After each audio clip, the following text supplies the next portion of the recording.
We're back. It's Tuesday with what we're calling the Caleb Show. And I am still not engaging anything any of you guys say about what Dave's doing this week because he's on vacation. But it is what it is. Thank you guys for joining us. It's Caleb Calhoun and Caleb Jarreau here hosting for Off the Hook. Jarreau, how are you doing today? I'm good, Caleb. How are you? I'm doing pretty good. So, have you ever been too hammered to do a show? I'm not, no. Okay. Well, we're both sober today, guys. Luckily, we're going to dive in on fun stuff. We got a lot to get into. We got Jarreau for the first segment, and then after the first segment, after the first segment of the show, he's going to have to balance. He's got a lot of things to handle, so it'll just be me and you guys after that. But hey, we can still have a lot of fun no matter what. So, what are we going to talk about today? We got a little bit of recruiting news. We got a baseball transfer portal news out. That's kind of intriguing. And got some Tennessee-Georgia comparisons going on and the basketball SEC schedule. So a lot to get to. We're actually going to go ahead and dive right in with the news surrounding recruiting. Because recently, just yesterday actually, ESPN made a pretty bold prediction. Tom Van Haren, ESPN staff writer, he made a commitment prediction for 6 of the top 2024 recruits, and one of them on there was Braylon Staley out of South Carolina. He predicted that Staley would go to Tennessee. Staley's a 4-star, 6 feet, roughly 180. And by the way, ESPN alone isn't ranking him a 4-star. 247 Sports Rivals, they all have him as that too. So because ESPN, we agree, is probably the worst at ranking, but at the same time, ESPN is the least biased. They have no agenda when they do it in their defense. But he has Braylon Staley going to Tennessee. But we kind of wanted to dive in on this because we find it intriguing because, as Jarreau pointed out recently, Tennessee's heavily targeting Mike Matthews, who is 6'2", 180 and is a 5-star and is much more highly touted and seems much more likely to land at Tennessee. So, Jarreau, I ask you this simply. Is there room for Tennessee to land both in the recruiting class? You know, it's an interesting topic because Tennessee was also big on Ryan Wingo, and he's kind of started to lean more towards, your Georgias or your Alabamas. So it seems like they're all in on Mike Matthews and that they're leading for Mike Matthews right now at the wide receiver spot. So for Braylon Staley, I think it's going to come down to North Carolina and Tennessee. He officially visited Tennessee on June 16th. So not this past weekend, but the weekend before. And then he was in his he was at North Carolina last weekend for an official visit. And it's interesting, too, with him because 247 Sports has 3 crystal balls for Braylon Staley to go to Clemson.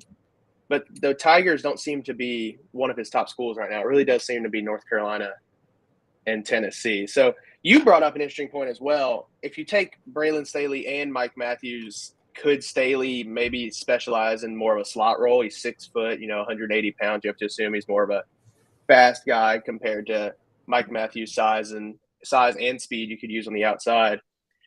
Also, Tennessee, like we saw last year, struggled with depth at the wide receiver spot. You had a lot of injuries. So Braylon Staley would probably be able to find a role. I just wonder if he's kind of mulling over if he wants to go to North Carolina, where playing time is probably a lot more prevalent than it would be if he went to Tennessee.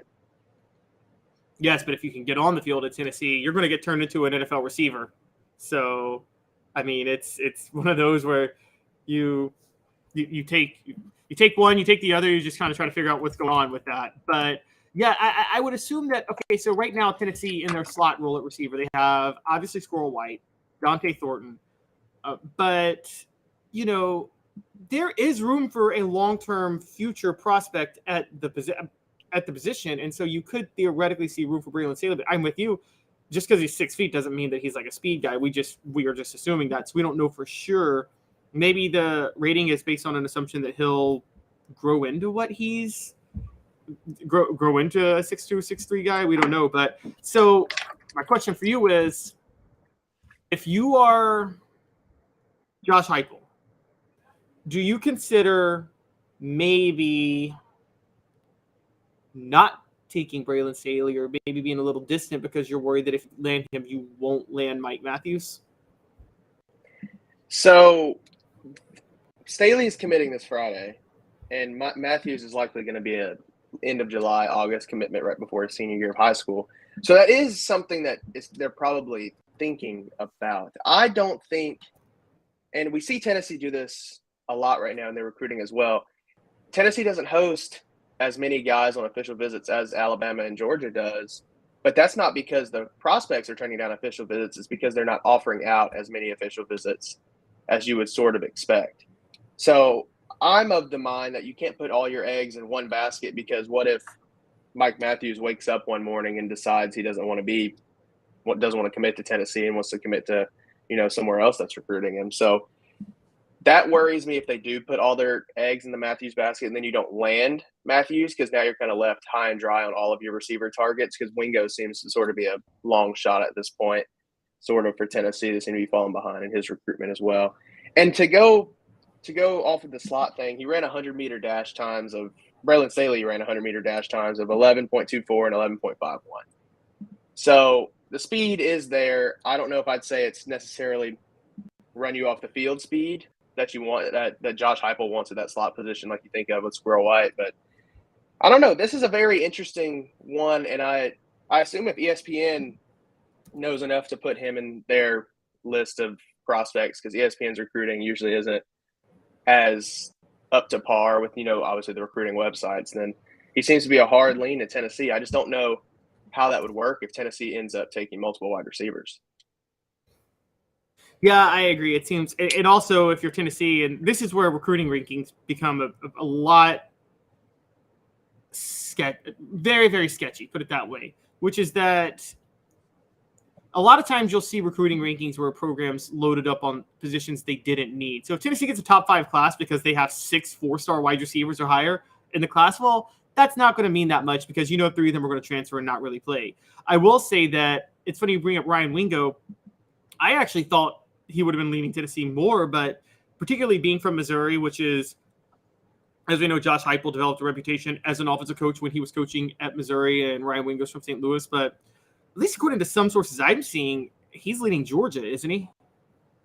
That's what it seems to be, yeah, for him. He seems to be trending more towards Georgia.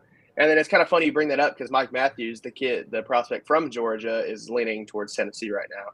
So it really was – Tennessee was heavy on Ryan Wingo, and then Georgia kind of started taking the lead. And then Mike Matthews came onto the scene a little bit later, but him and Tennessee staff has really gelled in their little bit of time. And then obviously Mike Matthews took his official visit and really liked it. So I would say right now Matthews would be a Tennessee lean, and like you said, Wingo is probably more towards Georgia. Yeah, I would think the same thing. Good morning, Travis. Travis is bringing up a story on Florida baseball coach Kevin O'Sullivan. Travis, yes, I'm aware of that story. It's a couple of years old. It's going to be a little bit difficult for me to just try to. I'm not going to squeeze that in right now. Put it that way. It's a little bit disturbing. We'll just stick with that. We'll get to baseball in a minute, but kind of rounding out the recruiting rankings for this and where things are going. If you are a receiver, Jarreau, now would you take, if you're a 4-star fringe 5-star, if you're Braylon Staley, would you take a chance at Tennessee where you may not play just because the system, the reward is so great if you become a starter in that system? With the transfer portal the way it is today, I would, yeah. Just because Braylon Staley and also Tennessee doesn't have a receiver yet in the class. It's just they're in with so many receivers right now and have so many receivers on campus that picking up multiple in this class could cause issues for guys not seeing the field. But like we've said before, if Braylon Staley does take over that slot role, he could be, Jalen Hyatt levels of NFL scouts and making a jump in college. And if he doesn't see the field the way college football is today, he can transfer in 1 or 2 years with no penalties and start over somewhere else at a different school. So the transfer portal really does change everything, because we're having this whole conversation when he could be thinking about he could always decommit in a month too if Mike Matthews commits to Tennessee, or he could get to campus for 1 or 2 years, realize he's not going to see the field and transfer to somewhere else and play almost instantly. So it really is a unique situation, especially with the way college football is today. Yeah, I would venture to say the same thing. This is why I think Jake Merklinger committed. I think Jake Merklinger took a shot, wanting to play in Heupel's offense. he might not win the job over Nico, but if he doesn't, so what? He can go transfer and play somewhere else, and he doesn't really lose a year of eligibility because he could just take a red shirt if he wanted to. So, I mean, I agree. I don't think it's a big deal at all.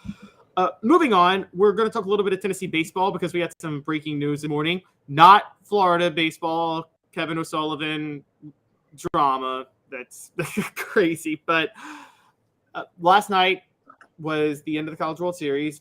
And then this morning, Chase Burns entered the transfer portal. We talked about it yesterday, but it wasn't official. It's official now, but Jarreau, it does seem inevitable. My question is, do you think it's smart for Chase Burns to do this? Like you said, I think it was inevitable. I don't think anybody was really doubting if Chase Burns is going to stay around or go in the transfer portal. But from my standpoint, I don't really see the point of leaving at this point. He was disgruntled about moving to the bullpen, and I understand that. But he was successful out of the bullpen. Before he moved to a reliever role for Tony Vitello in Tennessee, his ERA was over 11 after 4 starts. So he wasn't having success on the mound. I guess you see it a lot of times, too, in college athletes. I would call it maybe a sophomore slump that he just didn't have it at the beginning of the season. But I find it hard to believe Tony Vitello didn't talk to Chase Burns and let him know that he was probably going to be a starter next year. Because you think about it, you lose Andrew Lindsey, who turned into Tennessee's Friday night starter. Chase Dolander's going to the draft, who turned into Tennessee's Saturday starter. So you're left with Drew Beam and Chase Burns as really your 2 real starter mold type guys. And I assumed before it came out that Burns was transferring that Beam would slide into the Saturday role and Burns would be your Friday night starter like he was his freshman year again. So I'm not really sure what difference it makes if he goes to a different school, because he wasn't having success as a starter at the beginning of the season. And everywhere no matter what school he goes to, the mound's 60 foot 6 inches, and he's still throwing to, you're going to assume, SEC guys. So I don't see the logic, but I assume it was probably a decision between him and his family and what they thought was best. Yeah, it's funny. Just yesterday, it sounds like Tony Vitello told John, or this morning maybe, told John Wilkerson on 99.1 The Sports Animal that his exact quote was, "We've kind of known that he would be gone for a while." So I guess going forward with this is, look, Tennessee's going to be fine. You talked about it. We talked about it yesterday. They're recruiting really, really well in baseball right now. I think this is if one side hurts from this, I think it's Chase Burns. I think he loses more transferring from Tennessee than Tennessee loses in Chase Burns leaving. And I'm not trying to say that to take a shot at him at all. I want to know what you think. No, I agree, because he would have been the gem of this staff next season. Like, he would have, whenever you talked about Tennessee, like the same way people talked about Tennessee this year, you talked about Chase Dolander, because that's just, he was the ace. When going into next season, it would be Tennessee baseball, and then the next sentence would be Chase Burns, just because he was going to be the gem of this staff. But like you said, I feel like Tennessee and Tony Vitello are probably going to find arms, whether it be from the transfer portal, they get freshmen in. The only difference now is there's a little more pressure for Tony Vitello to land some of those guys out of the transfer portal. We already saw they got Jacksonville State's Friday night starter, AJ Causey. He's more of a submarine type guy that I could see out of the bullpen. So next season, they're still probably looking for that second or third starter. You assume Drew Beam will stay in the starting rotation, and then you probably have an AJ Russell type who come out of the bullpen and take on a starter role. For Burns, I know he wants to be a starter, and it's not common you see closers with 4 pitches in college baseball or in Major League Baseball come out of the bullpen. So I get that. I just don't see – I know that Tennessee was trying to recruit him to stay. So I find it hard to believe that Tennessee would have told him he wasn't going to try to start next season. Yep, Travis brings up Chase Burns coming out of the bullpen was genius. I agree. Billy Bob Cooter jumps in. Billy Bob says, unfortunately, NIL has UT as well, has hit UT as well. Kids leaving for more money. I'm gonna disagree a little bit. I don't know if NIL had a role in this. Do you, Jarreau? I think it was what you said. I think he was upset about not being moved to the bullpen, and to quote Michael Jordan, I think he took it personally and decided to bail.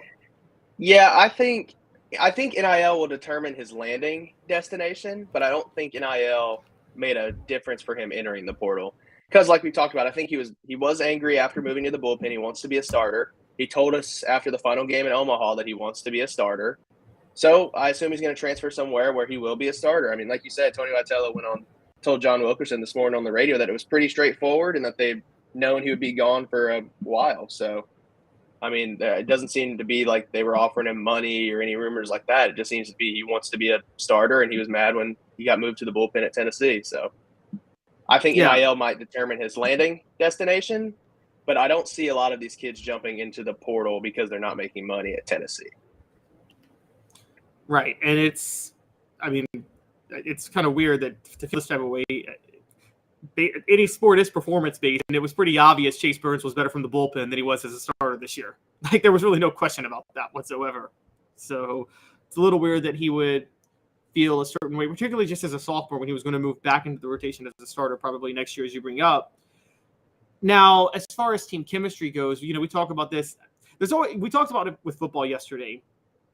It does seem like there's a chemistry factor in baseball, though, even though it's the most individual team sport there is, where it's a team sport. You, more than any other sport, you need help. Less than it, one person can't do it on their own more than any other sport. But it's also the one sport where you just have to care about your job and not worry about what else everybody else is doing. So it's the most individual team sport. But chemistry does seem to be a factor when it comes to the luck and the way the ball bounces and the red hotness of the College World Series. So Chase Burns being gone with two other starters gone, as you mentioned, even if they do replace him in the transfer portal, is that going to be an issue? I don't believe it'll be an issue with Frank Anderson coaching the team, because you do have that continuity, and you'll have Drew Beam still, who can kind of take on and be the ace of the role. And you have a ton of bullpen guys as well who will stick around. So like I said, A.J. Russell is definitely a candidate to take over a starter's role. He's somebody who gave them distance out of the bullpen and showed a lot of potential as a freshman, and he was talked highly of. So, and you want to talk about team chemistry in baseball, you can just look at Tennessee's team. I mean, it took them until halfway through the SEC slate to get their stuff together and go from 5-10 to, a 2 seed in the NCAA tournament. So with a lot of transfers this season, you did see that team chemistry kind of play a role. Chase Burns will hurt them on the field, obviously, yes, because you're losing a guy who could run triple digits and threw 4 pitches. But I don't see it being as much as a team chemistry thing, as you say, just with the continuity of the coaching staff. And you still have guys like Drew Beam who can kind of keep the system in place that produced Chase Dolander, guys like Chase Burns, stuff like that. So I do see what you're saying. I just don't. And realistically, if Chase Burns had one foot out the door after he went to the bullpen, then how much chemistry was he contributing to in the locker room? Yeah, you're right. He probably was feeling pretty down on himself, and that might have been infecting the locker room on its own. Which it's funny because we talked about the strength of the bullpen, but Chase Burns was a strength of the bullpen. I mean, I thought that if they could have gotten to that next weekend, that would have been an advantage, but the bats really weren't showing. Jarreau, thanks a lot for doing this. I know you got a roll. We will have you back on Thursday. So, again, I really appreciate it. Thanks for doing this. Yes, sir, Caleb. I'll talk to you later. All right. Have a good one, Jarreau. That is Caleb Jarreau. We couldn't have him, unfortunately, for the whole show today. He has got to run and take care of a few other things. He does a lot of great work for us. We're going to take an early break, and then we're going to get back and talk a little bit about Tennessee football versus Georgia. Beforehand, portions of the program brought to you by Zen Sports.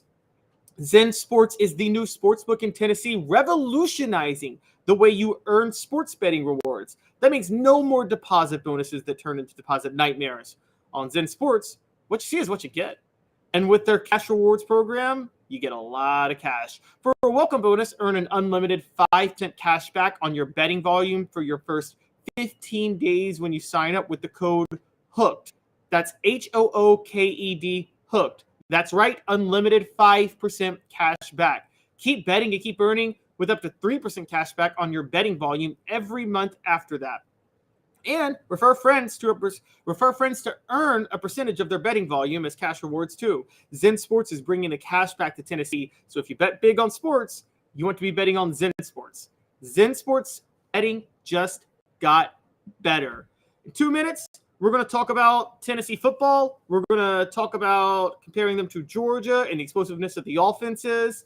And we got a little basketball news too. Some hoops news came out yesterday. First, 2 minutes. Estamos in Craving Wings South North Shore location, where we've heard people say that you can get the best wings in East Tennessee. Pero ¿quién es este? El número 87, Jacob Warren. I'll just do 6 in my sauce 87, please. Imposible, señorita. Dale 6 más. Look at these wings. Perfectas, deliciosas, fantásticas. Man, I don't know what you're saying, but it sounds awesome. How do you say fresh, never frozen in Spanish? Frescas, nunca congeladas. Make your way to Craving Wings and get you 6 más. But what was funny about Cadis, we were a full continuum of care at that time. We had detox, we had inpatient, we had outpatient. So we were doing a lot of the things that we do now. But now we just do them so much better. It's really a simple program, but we're complicated people. I am what I am, and now I got to do something about it.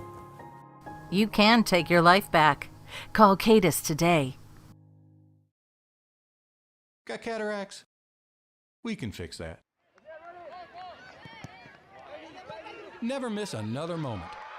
With a little help from Doctors Campbell, Cunningham, Taylor, and Hahn at cctis.com. Do you want to own the more that owns every job? Then get to Vassey Lawn and Garden in Cleveland and get you a Toro. I'm David Vassey, here to talk to you about Toro. With a Toro Zero Turn, you'll get more out of every minute and you'll reach the finish line faster. At Vassey's, we like to say, no matter if you're mowing 3 acres a week or 11 lawns a day, homeowners and business owners alike find confidence in equipment they can trust from top to bottom. Vassey Lawn and Garden, Highway 60 North in Cleveland. Man alive, it's worth the drive. Our family has been creating jewelry since 1986, each piece unique with a story all its own. I'm Rick Terry with Rick Terry Jewelry Designs. I'm a jeweler, and I want to be your jeweler. We're grateful that you chose us to be Knoxville's best jeweler. My family and staff look forward to serving you. So please come see us. Kingston Pike and Campbell Station Road in the heart of Farragut and downtown on Gay Street, right next to the Tennessee Theater.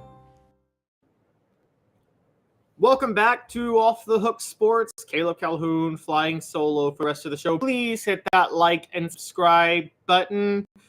D is calling you wild on the message boards. Only 2 likes. Travis says one of them is his. More guys, we are really growing something here. I know Dave's off this week. It's the doldrums of summer, but it's an exciting time with what we're doing. I don't have Cooper Mays or Jacob Warren to tell you to hit like and subscribe. I don't have the sound effects that Dave has, but I could use the like and subscribes. We could use them together. Again, we're building something very, very, very exciting here. So yesterday, news came out of the SEC basketball schedule for the 2023-2024 season. The way the SEC schedule works is you play, and we don't know how this is going to work when Texas and Oklahoma are added, but you play 18 conference games. You play all 13 teams once.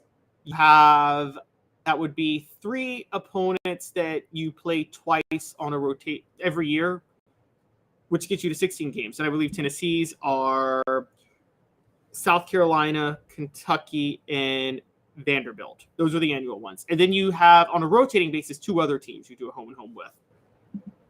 Not going to lie to you guys, Tennessee got a brutal draw with the SEC basketball schedule this year. Their other 2 home and homes are Texas A&M and Vanderbilt. Texas A&M and Alabama. Alabama, whatever you think of them as a program, is still rolling under NATO's. Brandon Miller may be gone. They're going to be back. They're going to be fine next year. Texas A&M is a program on the rise under Buzz Williams, just the NCAA tournament. Both teams are preseason top 25 teams this early out next year. So Tennessee, and we know what Kentucky can do. We know how dangerous Kentucky is. So Tennessee, 3 of their 5 home and homes next year are going to be preseason top 25 teams. Their schedule's already pretty loaded for non-conference play, which Rick Barnes always does. And I'm just going to pull up the way too early top 25 for you right now because ESPN tracks these weekly.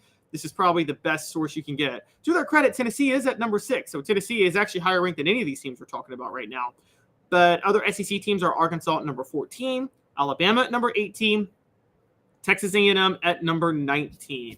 So those are the most notable teams right now. Now, really standing out is the fact that Kentucky is not in the top 25 in this way too early top 25, but Kentucky is Kentucky. You still have to believe they're going to be a big threat. And Kentucky, Florida, and Auburn are all next in line. Now, the break for Tennessee is that the SEC does seem like it's going to be a little bit less loaded this year than it was last year. So I don't think Tennessee is going to complain about this too much. However, it's still not desirable. A couple other breaks they get from the schedule. So their home games include Alabama, which you have to play twice, Auburn, Florida, Kentucky, LSU, Ole Miss, South Carolina, Texas A&M, and Vanderbilt. Now pay attention to two teams I named in that list right there, which would be Auburn and Florida. Those are two of the tough teams in the SEC this year. Neither is in the way too early top 25, but they're fringe. They are, if you go to the site, they are just missing it, and they're next in line. So Tennessee getting both of them at home is a pretty good draw. That's something you want if you're Tennessee. However, on the other end, they've got to visit Arkansas, which is the other top 25 SEC team in the way too early rankings. So that's something you don't really want to deal with if you're Tennessee basketball. However, go to the message boards. Travis, you're right. In order to be the man, you got to beat the man. Bring him on. And quite honestly, I've always been a proponent. I'm not this way in football. I don't think this way in football. But in college basketball, the harder the schedule, the better. You want the hardest, toughest schedule possible. Now, this wasn't the case this was more the case back in the day with the RPI, which 75% of the RPI, if you guys don't remember, was schedule strength. It was actually ridiculous. The BPI is a little more fair. They just rank quality wins, road versus home. You actually have to beat some teams and not just play them. But the more you play, the more likely you are to beat some teams. And so college basketball rewards schedule strength more than any other sport, as it should. So when the NCAA tournament comes around, it gives you the strongest case for a solid seed, and it also prepares you relatively well.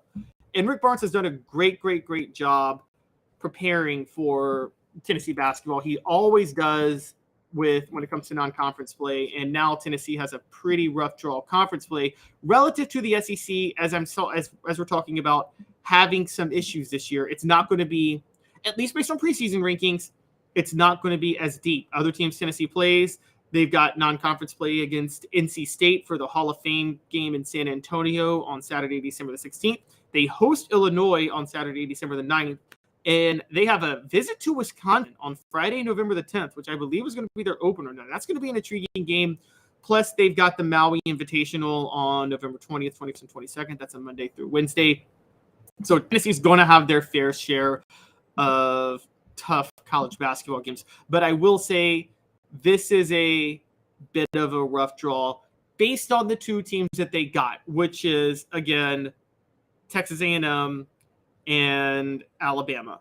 Kentucky, South Carolina, and Vanderbilt get every year. You might actually get a break this year with Kentucky, South Carolina, and Vanderbilt, because I would say that Kentucky, again, a lot of people are questioning if they are a top 25 caliber team. This may be one of those random rebuilding years by Calipari. We don't know yet, but typically that's like being stuck with Alabama when you're stuck with them. So you never know. Now, South Carolina, on the other hand, they went 11-21 last year under Lamont Paris, but that was his first year. He did take Chattanooga to the NCAA tournament in 2021-22. Based on what he did at Chattanooga, if that were to translate to South Carolina, though, he had 2 losing seasons at Chattanooga before he really took things off. So it's probably still another rebuilding year for South Carolina. As far as the other team that they play twice, it's Vanderbilt's Jerry Stackhouse. And we know Vanderbilt under Jerry Stackhouse is hot and cold. I mean, particularly last year, Stackhouse was left for dead, and Vanderbilt finished very, very, very strong. It was their second straight year in the NIT quarterfinals. They could turn a corner this year, but at some point they have to stop stumbling out of the gate early in the season. Stackhouse, what's happening with him reminds me of Quanzo Martin at Tennessee back there in the day when Tennessee would always finish strong, if you guys remember the Quanzo Martin years, but they would start off really, really, really slow. So they were playing catch-up to get to the NCAA tournament which is why they missed it the first 2 years. They missed it in 2011, 2012, despite finishing second in the SEC. Then they missed it again in 2012 to 13. Finally got in just barely in 2013, 2014, but they always finished strong, so they got to the Sweet 16. So for Tennessee Vanderbilt, it depends on the dates on when they're going to play Vanderbilt. Because if what Jerry Stackhouse has done is any indication, it seems like Vanderbilt's going to be a team that starts slow and starts to finish strong towards the end. Although that was just last year, to be fair. That didn't happen in 2021, 2022. What happened in 2021, 2022 was they actually just they were slogging out the whole regular season and then just turned it on in tournament play in the SEC tournament and then in the NIT. But we don't know for sure if that's going to happen this year with Vanderbilt and Jerry Stackhouse. So again, the real story is Texas A&M and Alabama. Those were two brutal draws for your two road games. For your two home and homes. And then the only way it could have been tougher is it was made tougher because the other team that is going to be one of the toughest teams in the SEC, not named Tennessee, is Arkansas, and Tennessee has to play Arkansas on the road. So in terms of the randomness, Tennessee gets a brutal draw. I don't think Kentucky's going to stay out of the top 25, though. So quite honestly, that also is a brutal draw. Travis says this year Tennessee will be terrific going into the tournament. I agree. I think Tennessee should be in great shape. Now, the question is if Rick Barnes can actually not lose to a lower seed for once in the tournament. Rick Barnes has lost to a lower seed every single year at Tennessee in the NCAA tournament. And there is that issue that he grinds people. I think personally Rick Barnes is changing his approach a bit. I'm seeing that with what he's doing with the transfer portal, willingness to spread the floor more, to shoot more. And I think Tennessee fans should be excited about that. Mr. Jones says hopefully Ziegler is back to form when he comes back. Zakai Ziegler. Well, Mr. Jones, I will say this. He's going to get tested pretty quickly because Tennessee's got a brutal schedule starting out, as I just mentioned. But perhaps that's what they need. That's what he needs to get into a rhythm to kind of get used to playing the competition he's going to have to face. So I think largely Zakai Ziegler and Tennessee will be fine. I think there will be more growing pains with this Rick Barnes team than there will in the past. It's huge that Josiah Jordan-James, Santiago Vescovi, and Ziegler are all back. Honestly, you're not that upset that your bigs are gone, with the exception of Jonas Adu. Uras Plavcic was oftentimes a liability. A lot of the reason when he was successful was because he's let him be successful because they didn't think he was good enough to draw people away from the perimeter. Olivier Kamwa did have that great game when Duke jumped to a zone in the NCAA tournament and started hitting every shot from the free throw line. But just the style of play that takes you far in the tournament now, given how Tennessee's constructed, Kamwa is not going to fit, particularly with Jonas Adu developing. Chris Ledlam coming in also kind of wasn't going to make room for that. So I think the big thing is Tennessee's going more for scores now on the perimeter. They added Jordan Gainey, Dalton Connect, two sharpshooters from USC Upstate in Northern Colorado. Freddie DeLeon, watch out. That's the big one. Freddie DeLeon the fifth. I think he could be a superstar in the making. There's still DJ Jefferson, Jemai Mashak as a defensive specialist, and Jonas Adu and Toby Awaka. That's enough for your post game. Plus, Josiah Jordan-James can move to the post, and there's JP Estrella and Kate Phillips. So I think as far as basketball goes, Tennessee is constructed pretty well. Again, the schedule is the big question. We know they got two brutal draws with Texas A&M and with Alabama. And we also know Arkansas on the road makes it even tougher. Things overall, though, again, the SEC being down can help them. But at the same time, maybe that's why you want the brutal draw if you're Tennessee. The SEC being down, you probably need to play tougher teams to help you up your schedule. That's something that Bruce Pearl did when he first took over at Tennessee in 2005. For those who don't remember, the SEC was really down during that time. It was forgotten about because in 2006, Florida won the national title and LSU reached the Final Four. But during the regular season of that year, people found the SEC to be very mediocre. But Pearl had scheduled Memphis, he had scheduled Oklahoma State, he had scheduled Texas with Rick Barnes, ironically. So it really helped Tennessee, and they got the number 2 seed in the NCAA tournament that year. That's probably going to be the situation Rick Barnes and company are in this year but it's going to be better because they actually do get to go to a tournament going to Maui, and they get Wisconsin and they get NC State. So they get enough teams that's going to beef up their resume. The SEC is very much in flux. You know, it's funny. Back in 2016, 2017, I kind of thought the SEC was a mark of stability with very solid coaches at every program. And, I mean, that was when you had Ben Howland at Mississippi State, Quanzo Martin at Missouri, obviously Calipari at Kentucky. You had solid coaches exception of Calipari, that weren't superstar coaches, Frank Martin in South Carolina, but that could get the job done. I think with this new NIL age and with this new amount of money that's coming in, though, I think that many SEC programs are shooting a lot higher than just having a solid basketball program. And you're seeing that a lot more. And I think a lot of them just decided that maybe 2 years ago. And that's probably has a lot to do with why the league will be in flux this year, because there's still a lot of rebuilding going on. So that's intriguing to pay attention to when it comes to the SEC. Mr. Jones, you asked who replaced Julian Phillips and Olivier Nkamhoua. Nobody. They're going to change their offense.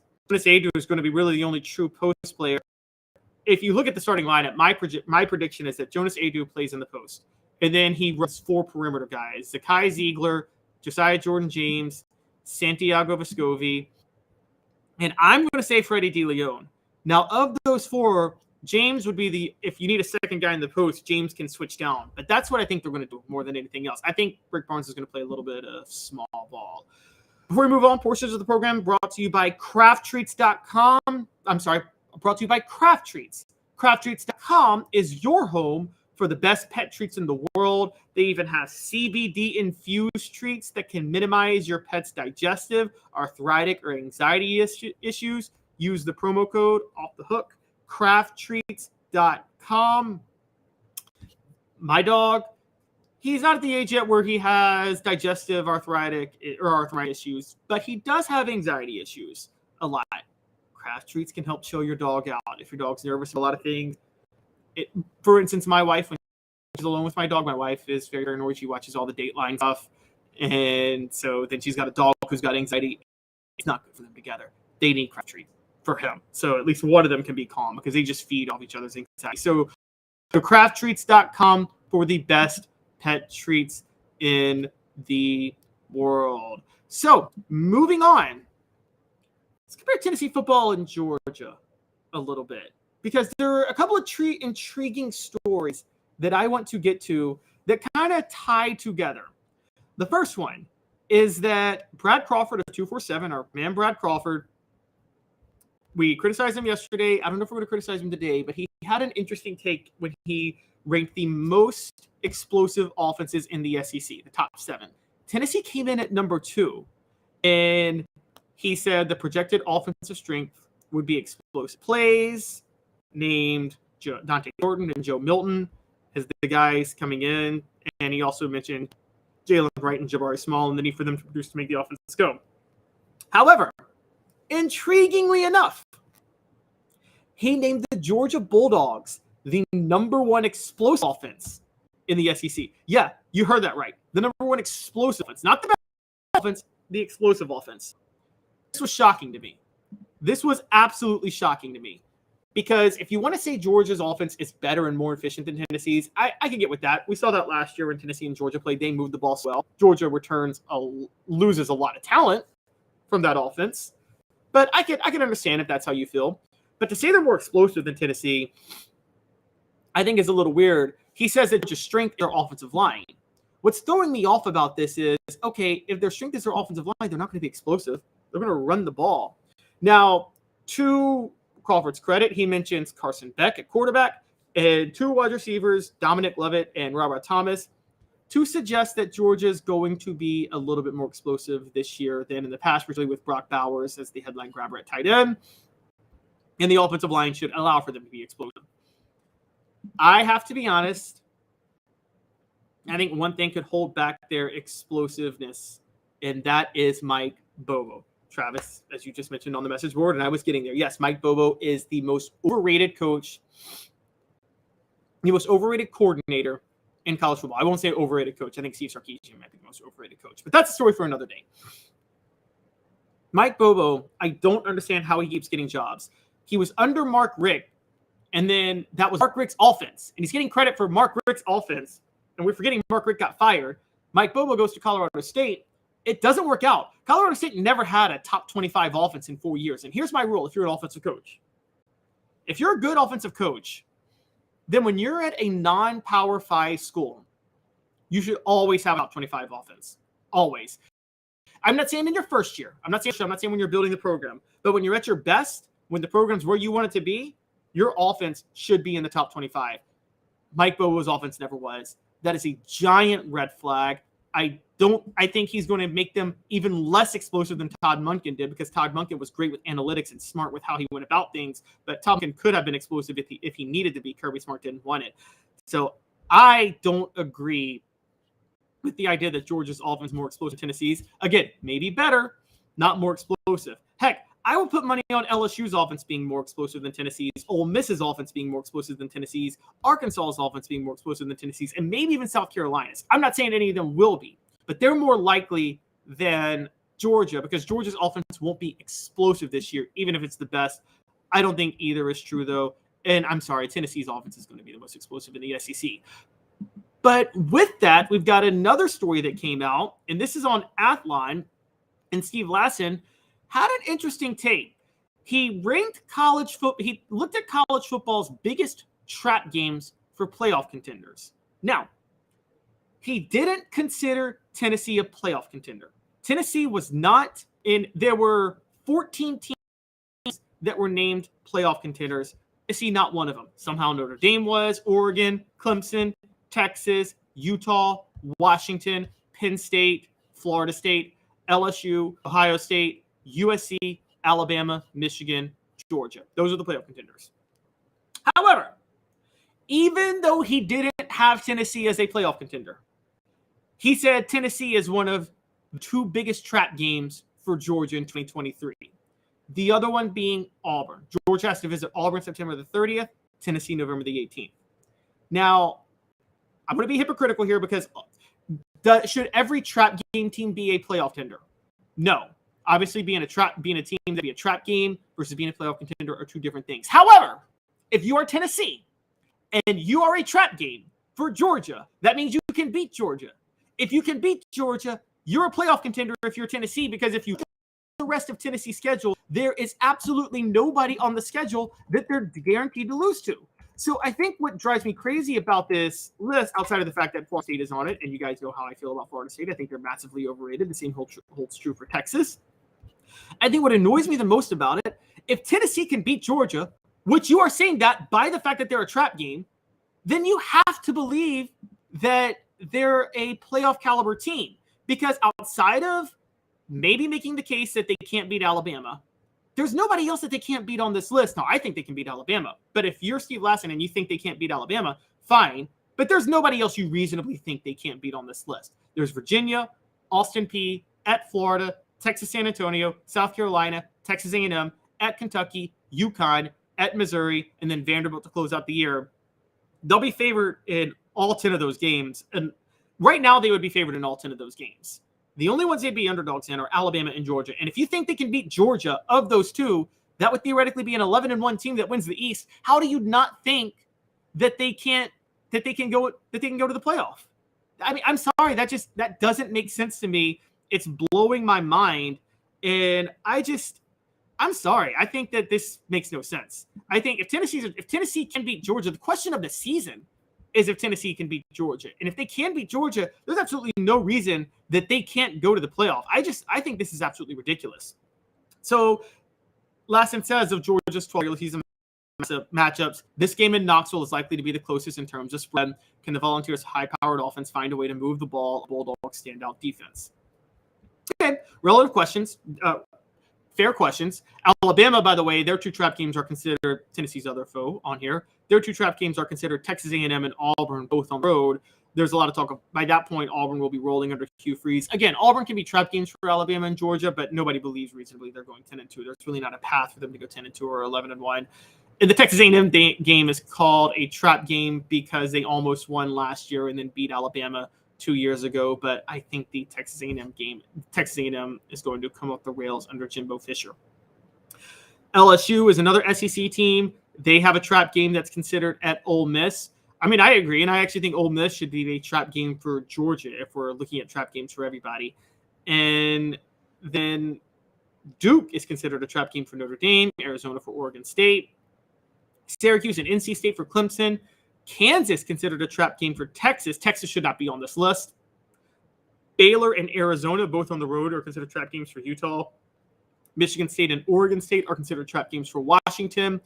Illinois is considered a trap game for Penn State. Obviously, Michigan and Ohio State wouldn't be trap games for them. And then for Florida State at Pitt and at Florida. Now, if Tennessee were on this list, you might call Florida a trap game. I call Kentucky and Missouri trap games, but I could see Florida on this list. I think people are way too high on Florida right now because of one hot recruiting weekend that they had under Billy Napier. Jarreau and I talked about that at length yesterday. And Pitt is kind of an intriguing one given what Pat Narduzzi is running. Florida State's not going to have a trap game. 8-4, 9-3, something like that. They're going to be a massive disappointment this year. They're getting way too hyped. Ohio State's big trap game at Wisconsin. That is very intriguing. It's right after they play Penn State, and it'll be in late October, so the program might be rolling a little bit under Luke Fickell. USC's biggest trap game is at Cal. Okay, I see that. Justin Wilcox, former Tennessee defensive coordinator, everybody, has done a pretty decent job running that program. He's a great defensive coach. If Derek Dooley doesn't lose him, he may still have his job at Tennessee. And Michigan's trap game is at Maryland. But the real story, again, is Georgia and Tennessee. If Tennessee can beat Georgia, there's no way they can't be considered a playoff contender. So I think Tennessee should take it very personal that they're not considered a playoff contender on this. And they should take it very personal that they're not considered the most explosive offense in the SEC entering 2023. And Georgia shouldn't even be on this list. Explosive and good don't mean the same things. Okay, explosive are scoring off big plays. And if you're going to sell offensive line, that doesn't mean that Georgia can score on that Georgia's going to rely on a lot of big plays. I just don't buy that. I don't care about their new tight end, about their new receivers. They're going to rely on their offensive line, running the ball, and Brock Bowers. And Mike Bobo himself is an explosive offensive coordinator. So this is just kind of an annoying list altogether. I got to be honest with you guys. But the more I look at things, and the biggest story for me is for why Tennessee should have the most explosive offense in the SEC. The SEC has run off a lot of good offensive coordinators for whatever reason. South Carolina brought in Dowell Gaines this year. I don't think he's a good offensive coordinator whatsoever. As a matter of fact, I quite honestly think he's awful. I can tell you that as a Titans fan in 2012 and 2013, he was an embarrassment calling plays under Mike Munchak. It was just horrible to watch. That's a horrible hire for South Carolina. Georgia, Mike Bobo, I keep insisting, that's a terrible hire. Mike Bobo he's not a good coach. That's going to expose itself fairly shortly. Alabama, Tommy Rees, Tennessee fans should be happy about that. They should actually be a little excited about Tommy Rees at Alabama because, again, not that good of an offensive coordinator. Given those facts, and obviously Texas A&M, Bobby Petrino, that's like the worst offensive coordinator hire ever. I think Tennessee should blow Texas A&M out of the water. I'm telling you guys right now, that's not going to work. The best offensive coordinator hire on this list is Liam Cohen going back to Kentucky, quite honestly. If he were there last year, maybe Will Levis, maybe I'd be higher on him. But long story short, there's a lot of bad offensive coordinators on this list. And I would say that Tennessee has the most explosive, even though they lost Alex Cole and replaced him with Hosley. It's Josh Heupel's offense. Mr. Jones brings up Heupel's had a top 10 offense every year as a coach and a coordinator. Yep. And Travis says the Titans are a dumpster fire anyway. Yes, they are a dumpster fire, but they are a dumpster fire largely because they've had bad head coaches. They've had bad assistant coaches. One of the reasons Mike Munchak got in trouble and I think got fired was because he stayed too loyal to his assistant coaches. And so I think in general, Dowell Gaines is a Tennessee fan should be very, very, very happy about the Dowell Gaines hire. That combined with Shane Beamer, I just don't think Shane Beamer knows what he's doing. He caught lightning in a bottle towards the end of last year with a very good quarterback who could be great with the right system, and they found the right system. I don't trust Gaines to put the right system around Spencer Rattler whatsoever. So I mean, I genuinely believe that Tennessee is actually in good shape. And again, if they can somehow beat Georgia, which this site says they could, they're a playoff contender. You can't hold two thoughts in your head. You can't hold that they can beat Georgia and that they're not a playoff contender because of the rest of their schedule. So this site doesn't make that part of the story doesn't make sense whatsoever. And it also doesn't make sense to call Georgia's offense more explosive than Tennessee's offense. Portion of the program brought to you by Andy Mason Real Estate. For the best prices and service in real estate in Knoxville, there's just one place, AndyMasonRealEstate.com. Andy and his partners have been in the real estate business for a combined 40 years. They know how the market works and how to save you tens of thousands of dollars. Andy Mason, at andymasonrealestate.com. When we come back, Greg Sankey did an interview with Joel Klatt yesterday about the state of college football. Quite honestly, wasn't much to glean from what he says because he doesn't say much. But I got my thoughts on Greg Sankey and a few things he said and what really should have been asked of him, because I don't think he's getting held accountable for some of the decisions and the things that have happened with the SEC in recent weeks, months, years. We'll talk about that in a little over 2 minutes. At sun, sand, and salt water, the beach is a very relaxing place. Unless you wear contacts. Ow! Open your eyes to the best the beach has to offer with LASIK vision correction from Campbell Cunningham Laser Center. Ah. Hi, Mike Davis here with City Heating and Air, reminding you to always dare to compare. Our team provides quality local heating and air service, installation, and maintenance across East Tennessee. We use only the best equipment like American Standard heating and air conditioning for your residential, new construction, or commercial needs. Honesty, dependability, and customer satisfaction have been the cornerstones of our business since 1961. City Heat and Air. Dare to compare.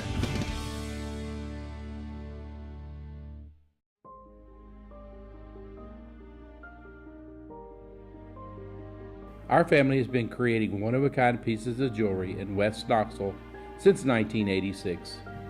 Each piece is a combination of unique processes that bring your idea to life.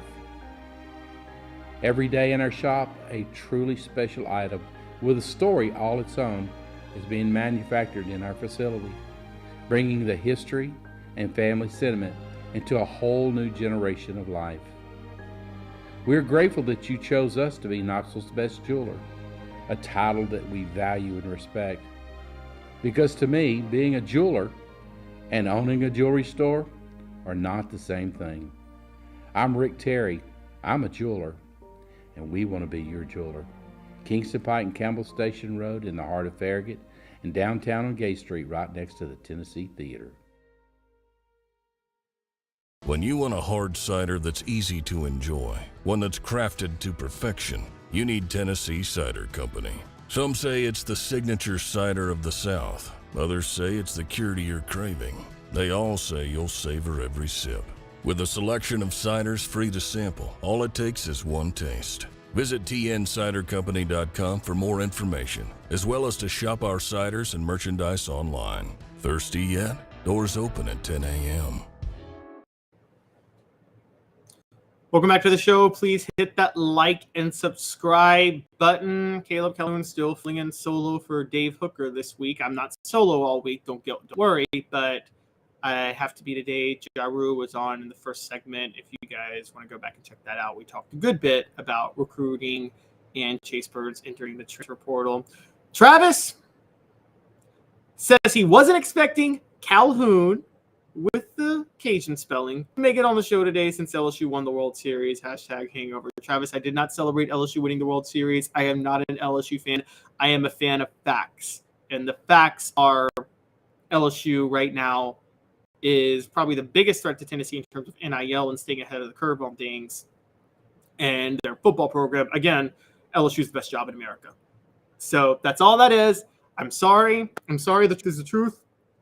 Georgia and Ohio State are like 1B the best jobs in America in football if we want to go there. That doesn't make me a Georgia or Ohio State fan, but well played. Maybe I'm just a hardcore Peyton Manning fan and he's from Louisiana, which I am a Peyton Manning fan. I believe he's the best quarterback of all time. And since he's from New Orleans, does that have something to do with me being loyal to Louisiana? I don't know. I'm from Memphis, but I am a Lil Wayne fan though. Anyways, Greg Sankey was on Joel Klatt's show yesterday. It was the same type of interview that Klatt did with Nick Saban a week ago. Quite honestly, Greg Sankey reminded me a lot of Nick Saban. Very methodical, very political with his answers, boring a lot of times, but gave some intriguing answers on issues in college football. Because as we all know right now, college football is going through a massive, massive transition. And he talked about playoff expansion, the calendar, the scheduling, conference games, NIL, transfer portal. I encourage all of you to go and check out that interview with the forewarning that you're not going to get any real answers, honestly, because Greg Sankey says a lot while saying nothing. A couple of things, though, that Greg Sankey brought in that kind of stood out to me. A couple of annoying things. One was he talked about how the SEC didn't need playoff expansion. And his quote was, "The number of teams that have captured national championships out of this league is remarkable, and that's unique. That's part of what sets us apart. So we didn't have to expand." And I meant that. Even after we announced the additions of Oklahoma and Texas, I'm still comfortable staying at 4. I don't think we are going to have fewer teams in the 4 than we've had. But the feeling was that we weren't building upon the existing health of college football to the future of college football, particularly because we have an entire segment of the country not involved in the national championship, and that's the West Coast. This is a flat-out lie by Greg Sankey. Okay, I'm just going to tell you this is a flat-out lie. He's trying to pretend that the expansion didn't help the SEC, and it was more about involving other conferences. If it was about involving other conferences and other regions, one, the SEC itself wouldn't be expanding that 16 teams, and now rumors are they're trying to raid the ACC, which they are. And more importantly than that, he would have been fine with the initial proposal, which was an 8-team playoff where the 5 Power 5 champions go, the top group of 5 champion goes, and then 2 wild cards. He didn't want that either. And the reason he didn't want that, the reason he went to 12, was he wanted to maximize the number of SEC teams that could possibly get in, which is fine. That's the goal. It's about maximizing the revenue and the money. But quite honestly, just be upfront with that. He wanted more. That was one of the holdups on expanding the playoff to begin with, was Sankey wanted a 12-team playoff. I think there were a couple of other conferences and commissioners who did. I believe Notre Dame wanted a 12-team playoff because that opened more wild card spots because they can't get an automatic bid as a conference champion. But for him to say something like that, that's just quite honestly it's just annoying that he would say something like that because it's just not true based on what he was trying to do. He wanted to expand and he just wanted to make sure they expanded to 12, not 8. Now, another interesting thing Sankey said was about future SEC schedules. Now, this is a big one. As we know, Sankey wanted 9 games for an SEC schedule starting next year with 16 teams and no divisions. The schools couldn't agree. Tennessee was one of the ones that blocked him along with Alabama, and the SEC is now stuck at 8 games next year. You can't have competitive balance in this league if you have an 8-game schedule with 16 teams and no divisions. It just can't happen. Sankey said, quote, "Our decisions about scheduling will have a lot of factors: non-conference game access, the number of conference games, how we place and how we schedule. Within the conference context, while we try to spread conference games throughout the season, we're somewhat unique in that we start week 2 with really important games. If you're going to play in week 2, that means you're going to have to fill some games out later in the season with non-conference foes." That is the most non-answer answer I've ever heard in my life. Okay, he was asked about how the SEC was going to design their future schedules. What he said doesn't mean anything. The real question was, how did he not have his troops in order in line for the SEC scheduling when the meet in Destin happened 2 weeks ago? And I have to be honest with you guys. I think Greg Sankey is losing his grip on the conference. I think that what he doesn't want to acknowledge is he tries to act like everything's under control, but it's not.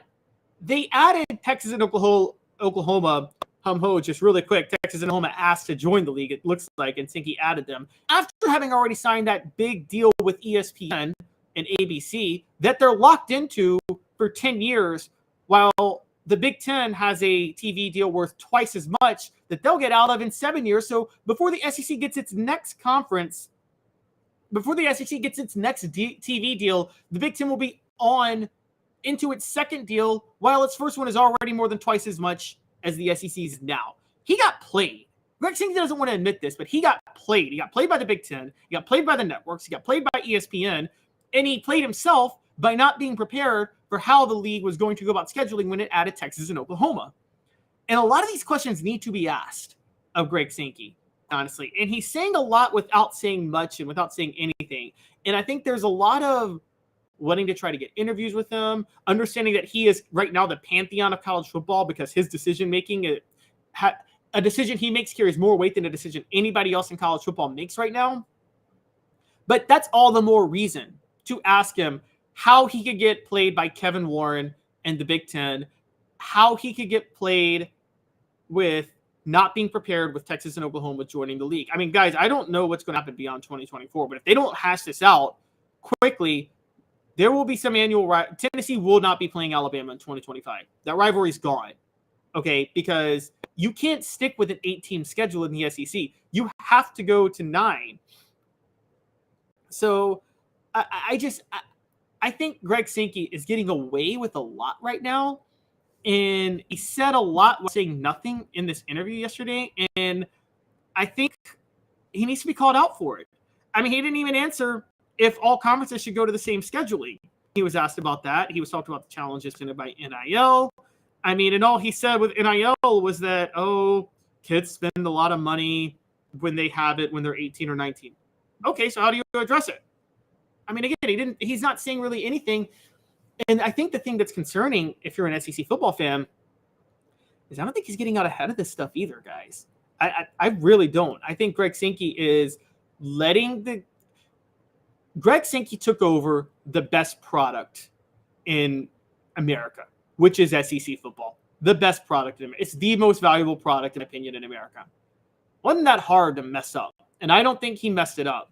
But I think the revenue and the popularity it's getting is not a testament to him. I think it's a testament to the SEC is just naturally a great product as it is. Similar to Roger Goodell in the NFL. A lot of people think Roger Goodell is a good commissioner because of the money the NFL's been bringing in over the last 10 years. I take the opposite approach. I think the NFL is just a naturally great product, and you have to work at it to mess it up. You actually have to actively do things to screw it up, and Roger Goodell hasn't actively done things to screw it up. He has made a lot of missteps that hurt some of the NFL's following at different years. I got to be honest with you. So, no, I don't think Roger Goodell is a good commissioner just because the NFL increases in revenue. It increases in revenue every year because he took over a good situation. This is like when a CEO takes over a great company that's on the rise. I think I'm just going to say it. I think the SEC, I think Greg Sankey might be the Roger Goodell of the SEC. He's taken over a product that is an amazing product that I could sell, honestly, that anybody could sell. And I'm a terrible salesperson, I'll be honest with you, but I could sell that to anybody. The SEC is a heck of a product. It's very much Larry Coker the first year at Miami when he inherited that Miami Hurricanes team and won a national title that Butch Davis had built that was the most talented team in college football history. I mean, we see that all the time in college football and college basketball where a coach takes over a program that another coach built up, and then that coach enjoys the fruits of the labor and just rides the wave of success. Some people might say Philip Fulmer did that when he was at Tennessee. And I'm going to argue that Greg Sankey is doing the same thing in the SEC right now. And yes, Roger Goodell is doing the exact same thing in the NFL. They're both riding a wave. They inherited a good product. You and I could have made that product successful. What the Big Ten did was a little bit different. The Big Ten product is not as good as the SEC's. It's not. South Carolina versus Kentucky is going to be a bigger draw every time than Illinois versus Purdue. It just is. The Big Ten is not as good of a product, yet they got a better deal on their TV deals, and they have a better scheduling method, and everybody was on board for the scheduling method, by the way, for football. So they get to protect all their rivals. So the Big Ten was put together very, very. The Big Ten has been completely organized, completely methodical. They got USC and UCLA after the SEC got Texas and Oklahoma, and they were more prepared for their scheduling. And Greg Sankey needs to be called out on these things. And he shouldn't do another interview until someone asks him about why he didn't have his ducks in a row for the scheduling and how he let the Big Ten get a deal worth twice as much as the SEC. And if the SEC will be able to renegotiate with ESPN whatsoever, because this contract was done before Texas and Oklahoma were added. And if they can't, then the SEC signed a bad deal and they got played by ESPN. And they need to be called out for that because this is a 10-year deal, guys. That means if they're stuck in this, that means for 10 years, the Big Ten will be bringing in twice as much revenue as the SEC. That's a dangerous, dangerous proposition because then that will make the Big Ten product competitive with the SEC because they will have the revenue to hire good coaches, to invest in facilities, and for NIL from boosters, honestly, because the boosters don't have to donate as much to the program. These are big issues. These are things that have to be addressed by the SEC because you can't let other conferences in this horse race pass you by, and he's letting the Big Ten pass him by. Please hit that like and subscribe button. Thank you guys all for tuning in with me today. We're doing our best with Dave off this week, but we're having a lot of fun and hope to continue it. Jarreau should be back on our show for an early segment Thursday, and then we'll have him again for the whole show on Friday. We're going to see what we can do tomorrow. We still should have Josh Ward and Fred White this week, so keep an eye out for those and how it happens. But thank you guys all for tuning in. You guys all have a great rest of your Tuesday. And again, we'll be back tomorrow at 10 o'clock, still doing the show, same time, regardless of who's on. I will be here. So thank you guys all. Have a good one.